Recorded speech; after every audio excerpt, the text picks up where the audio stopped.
the international reaction would be if Hamas had slaughtered nearly 900 Israelis and subjected 1.5 million Israelis to degradation and deprivation.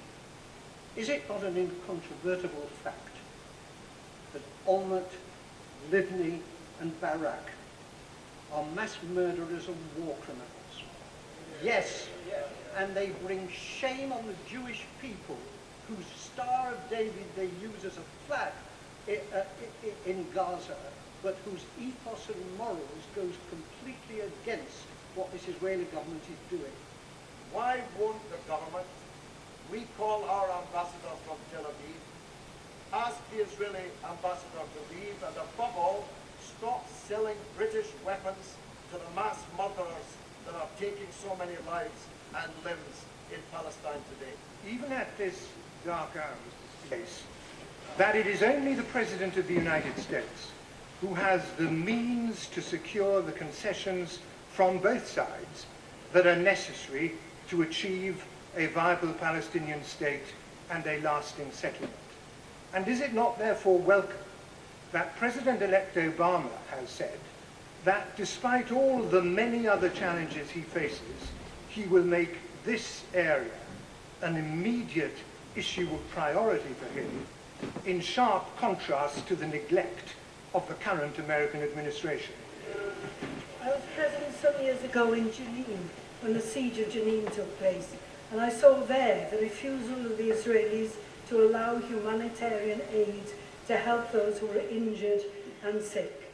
Now we see it yet again, and I think it's an absolute disgrace that any country that calls itself a democracy refuses to allow the humanitarian agencies to deliver aid to those who are desperately in need. I also think that the exclusion of journalists from the area is totally unacceptable. And were it not for Al Jazeera, we would see no pictures on television of the suffering and the destruction that is taking place in Gaza at the moment. Isn't it now time for stronger action? Isn't it time we expelled the ambassador of Israel? Isn't it time we brought our ambassador back from Israel? Isn't it time we called for international sanctions against Israel? I support all that. But there are two sides to the escalation of this conflict, is beyond doubt. But the appalling disproportionality in civilian casualties does demonstrate that there is a collective punishment of the civilian population of Gaza, and this is what is shocking people around the world. He rightly stressed the importance of a unified voice for the Palestinian people. But does he agree, and can he convey, that this has been fatally undermined by the failure to ensure that the Palestinian people are incentivised and rewarded for a pragmatic negotiation, and in particular the illegal settlement building has been a major contributing factor? There's the blunt truth that while we discuss this, the Israeli government is persisting in disproportionate military action, using F-15s, F-16s, Apache helicopters and tanks to a terrible cost in human life.